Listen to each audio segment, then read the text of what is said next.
1989 Ford Bronco XLT, 351 fuel injected Windsor. It's got a C6 transmission. I'm running pretty much straight pipes right now with a baffled tip. You know, give a tone.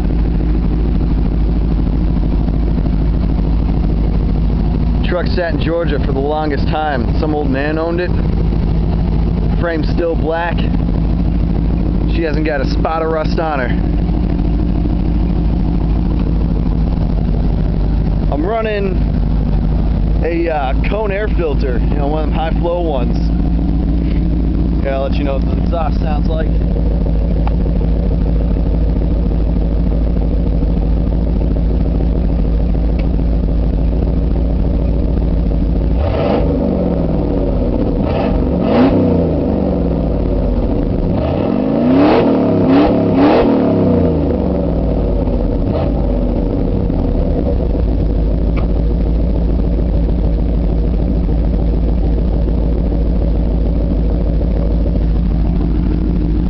Yeah, she's my burly beast.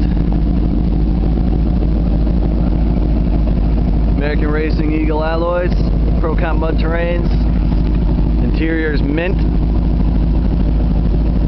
Yeah, I got a decent sound system in it.